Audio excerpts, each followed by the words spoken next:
पार्टीची ही निवडणूक आहे. राज्याच्या तिजोरीतून आपल्या मतदारसंघात निधी आणण्यासाठी विधानसभेची निवडणूक असते आणि त्या विधानसभेच्या निवडणुकीत तुम्ही सर्वांनी आदरणीय संजय भाऊ बनसोडे साहेबांचं कर्तृत्व बघून 1,00,000 मताच्या फरकाने तुम्ही त्यांना विजयी केलेला आहे. आणि संजय भाऊ कुठे कमी पडत नाही.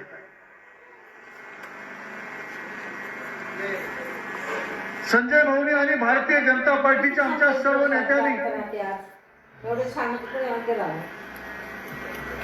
मला जिल्हा परिषदेला आणि मनीषा पेढा पंचायत समितीला इथं उमेदवारी दिली.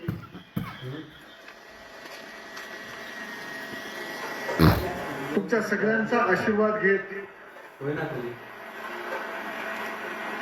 उमेदवारी मिळावी म्हणून संजय भाऊंना मी आवर्जून या ठिकाणी सांगू इच्छितो. 21 तारीख ही उमेदवारी अर्ज भरण्याची शेवटची होती. मी 17 तारखेला या मतदारसंघात पहिल्यांदा पाऊल कुठं ठेवला असेल तर वाढवणा खुर्द मध्ये मी पहिल्यांदा पाऊल ठेवलं आणि या सगळ्यांचा आशीर्वाद घेतला.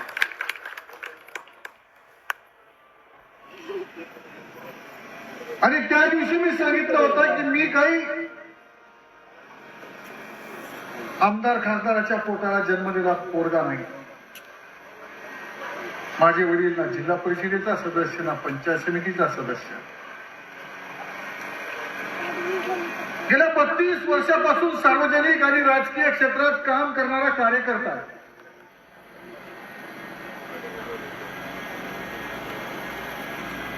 जिल्हा परिषदेची ही 4थ्यांदा मी निवडणूक लढवतोय. पहिल्यांदा निवडणुकीला उभं राहिलो देवर्जन जिल्हा परिषद सर्कलमध्ये. थोड्याफार मतांनी पराभव झाला. पराभव झाल्यानंतरही मी स्वस्थ बसलो नाही. जो उमेदवार विजयी झाला होता त्याच्यापेक्षा कित्येक पटीने काम त्या ठिकाणी मी जास्त केलं. पुन्हा तिथून निवडणुकीला उभं राहावं म्हटलं तर आरक्षण बदललं.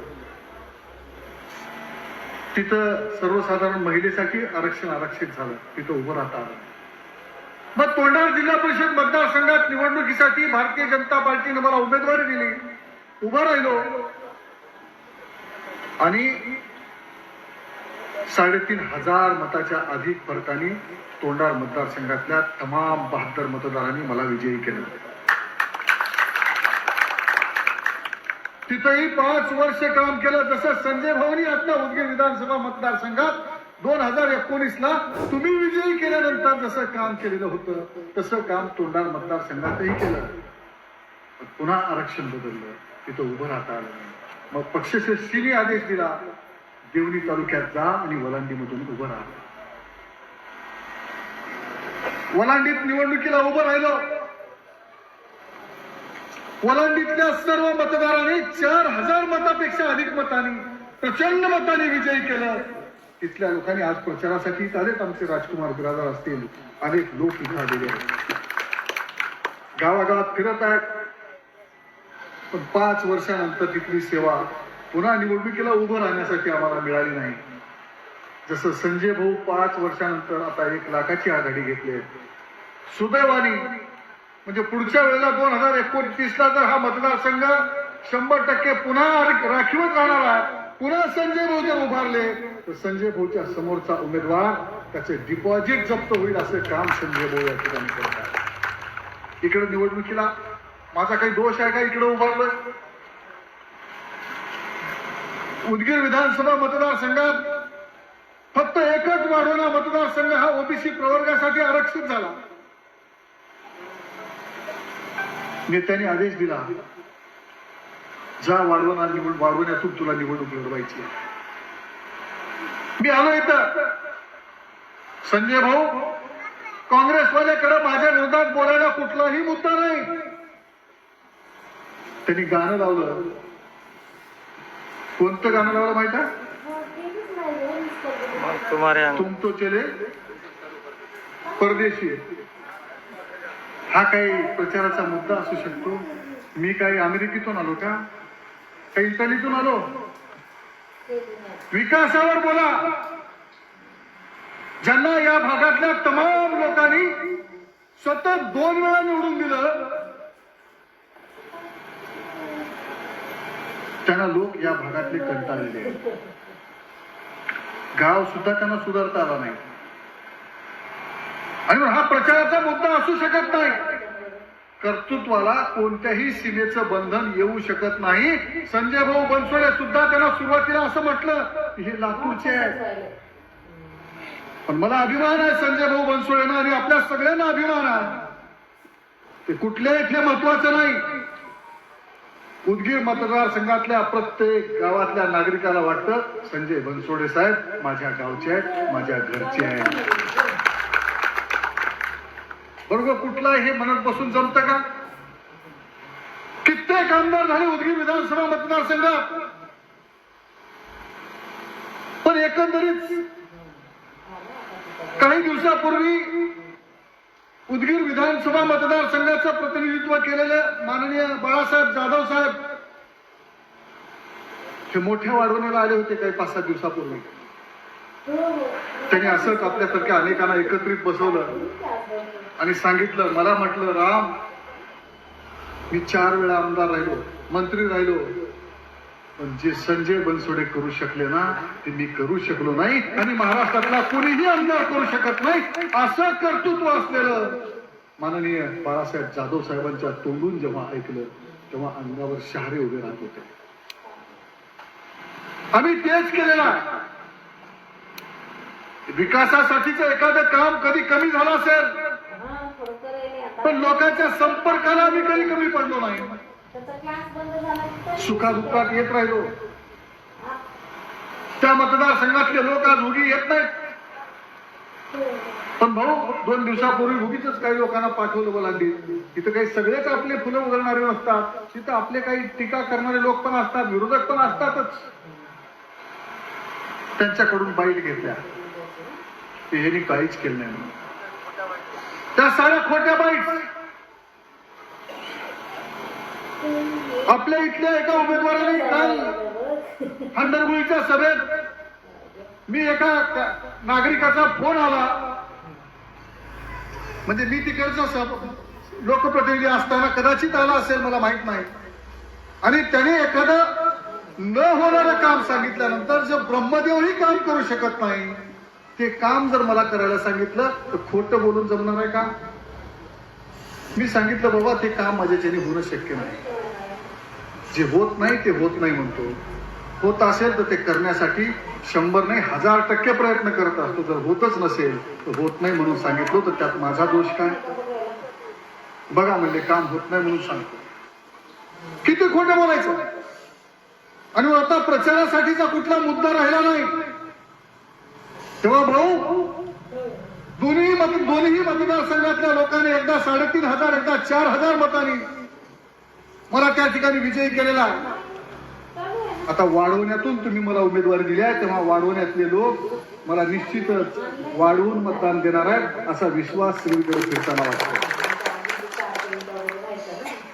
कारण लोकांना माहिती आहे केंद्रात भारतीय जनता पार्टी, राष्ट्रवादी काँग्रेस पक्ष आणि एनडीएचं सरकार आहे. राज्यामध्ये महायुतीचं सरकार आहे. जिल्हा परिषदेत कुणाची सत्ता येणार आहे हे विचारायला काही कुणा भविष्यकाळाकडे जायची गरज आहे का हसन भाई? महायुतीची सत्ता येणार आहे. 6 विधानसभा मतदारसंघ लातूर जिल्ह्यात आहेत. त्या 6 पैकी माननीय अमित भैया देशमुख साहेब लातूर शहर महानगराचे आमदार आहेत. त्यांच्या सर्कलमध्ये त्यांच्या मतदारसंघात फक्त 3च जिल्हा परिषदेचे गट आहेत. बाकी सगळे 59 पैकी 56 गट हे ग्रामीण भागातल्या आमच्या 5 आमदारांकडे आहेत. तेव्हा मला आपल्या सगळ्यांना विश्वास द्यायचा, या 56 मधले 50 पेक्षा जास्त जिल्हा परिषदेचे सदस्य हे महायुतीचे होणार आहेत. आणि मग तिथं जाणारा सदस्य हा विरोधी पक्षाचा राहून काय उपयोग आहे? तसं पाहिलं तर भारतीय जनता पार्टी आणि राष्ट्रवादी काँग्रेस पक्षाकडे, आदरणीय भाऊकडे तर अनेक जणांनी उमेदवारी मागितली होती. जवळपास 12 जण आम्ही इच्छुक होतो. 12ही जणांनी उमेदवारी अर्ज भरला. काँग्रेसवाल्याकडे उमेदवारी मागायला कोणी नव्हतं. एका उमेदवाराला त्यांनी उभं केलं.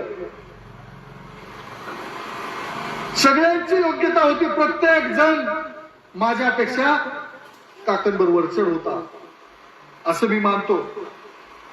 पण बाकीच्या 10-11 जणांनी सांगितलं रामभाऊ सारखा इथं माणूस येतोय तेव्हा आमच्या सगळ्यांची माघार आणि रामभाऊ इथं उमेदवार राहिले पाहिजे म्हणून सगळ्यांनी माघार घेतली आणि सगळे प्रत्येक जण आज प्रचार करत आहे.